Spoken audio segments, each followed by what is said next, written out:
Cette vie n'est pas quelque chose à part du Seigneur Jésus. Cette vie est une avec lui-même. Comme l'apôtre le dit, c'est Christ qui est notre vie, et notre besoin est de découvrir ce que Christ est en nous et de vivre en conséquence. Ainsi, dans un sens très réel, il s'agit pour la vie d'obtenir davantage de nous, plutôt qu'une question pour nous d'obtenir plus de vie. C'est en tout cas la voie du fonctionnement de la vie. Ainsi, dans l'ordonnancement de Dieu, ceci doit s'accomplir dans un monde où la mort règne toujours et travaille, car dans ce monde, la destruction de la mort n'a pas encore été manifestée. La mort, comme le diable, continue d'agir, bien que le calvaire demeure, en dépit de tout, une pleine victoire. Nous sommes laissés dans ce monde, et c'est dans ce monde où la mort règne et travaille avec beaucoup d'énergie que nous, par l'ordonnancement souverain de Dieu, nous devons prouver les valeurs de cette vie qui a été déposée en nous, afin d'en découvrir les potentialités. C'est une découverte expérimentale. Cela se résout donc en une bataille entre ce qui est dans ce monde et la vie qui se trouve dans le croyant. C'est la bataille pour la vie, non pas avec le risque de perdre cette vie. Ce n'est pas que la mort peut nous enlever la vie éternelle, tel n'est pas l'objet de la contestation, mais la bataille pour l'expression triomphante et la pleine manifestation du pouvoir de cette vie. Là est la contestation. Nous pouvons avoir la vie éternelle, cependant, cette vie peut être étouffée dans notre être intérieur, sans expression, sans manifestation, sans aucune issue triomphante. Cette vie peut être là, mais à l'étroit, comme étouffée. Ce qui est vrai dans le cas du croyant individuel peut l'être également dans le cas de l'Église, comme compagnie corporative.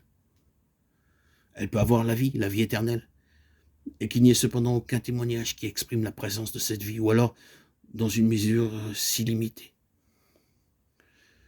À cette expression, à cette manifestation, et non seulement à la possession de cette vie, mais aux témoignages résultant de cette possession, sont liées des questions qui sont rien de moins que la résurrection, la seigneurie de Jésus-Christ. Le témoignage du fait que Jésus-Christ est ressuscité des morts et qu'il est à la droite de la majesté divine dans une souveraineté absolue est lié, répétons-le, à une expression ici-bas de cette vie qui est sa vie de résurrection. Ce n'est pas moins que cela. Le dernier Adam est devenu un esprit vivifiant. Vivifiant signifie qu'il s'agit d'une vie qui se manifeste, d'une vie qui est transmise, d'une vie exprimée. Et si cela n'est pas illustré dans et par le croyant et à travers l'Église comme étant un tout, il y a quelque chose de perdu pour le témoignage du Seigneur Jésus. Comment doivent être données la preuve, la démonstration, l'évidence, l'établissement? Certains du fait que Jésus est vivant étant sorti de la mort et qu'il est Seigneur.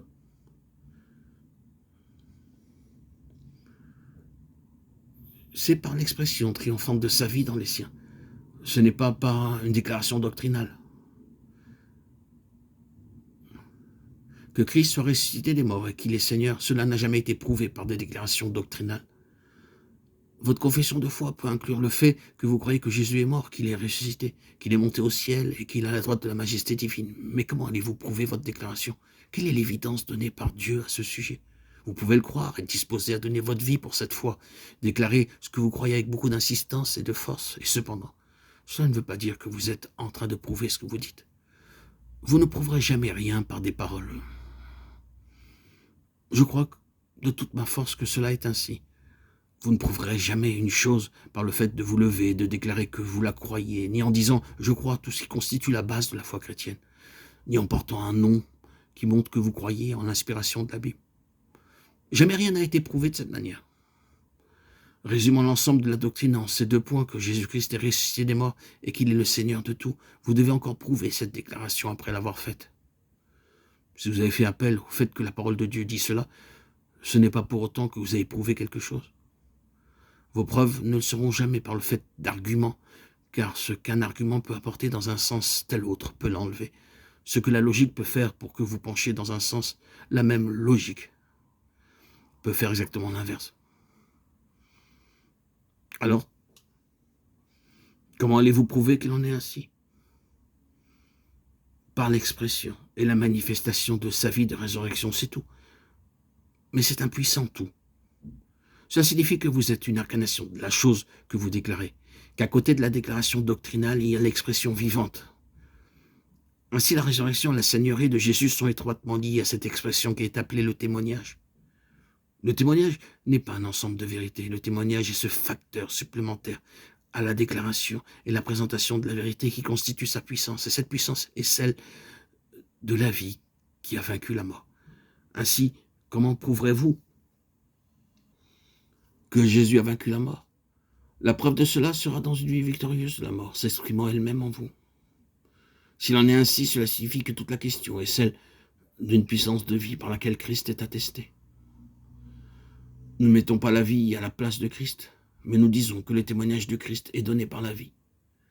Nous ne parlons pas de la manière de vivre, mais de cette puissance de vie, de l'impact d'une force spirituelle qui émane de lui, comme étant sur le trône, de la manifestation d'une puissance spirituelle plus grande sur un royaume spirituel.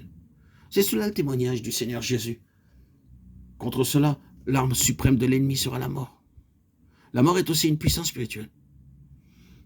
Ainsi, cela devient un combat entre deux puissances spirituelles, la puissance de la vie et la puissance de la mort. Cette bataille continue et continuera jusqu'à ce que l'Église devienne si vivifiée par la puissance divine qu'en un instant, ceux qui sont dans la tombe et ceux qui sont restés vivants seront amenés dans une puissante résurrection, ascension, auprès du Seigneur dans la gloire. La bataille entre ces deux grandes puissances spirituelles continuera jusque-là. Telle est la bataille dans laquelle nous nous trouvons. C'est une bataille qui va en s'intensifiant et nous ferions mieux de le reconnaître une fois pour toutes. Il est parfois difficile d'accepter cela, bien que nous y adhérions mentalement. Quand les choses deviennent difficiles, nous sommes surpris et nous nous posons des questions et pensons peut-être qu'il est étrange qu'il en soit ainsi. Mais il faut que l'on reconnaisse et que l'on accepte le fait que cette guerre spirituelle entre la vie et la mort s'intensifiera vers la fin et atteindra son point de tension culminant à l'instant précis où l'Église sera sur le point d'être enlevée. C'est ce qui est, sans l'ombre d'un doute, rendu clair par la parole de Dieu.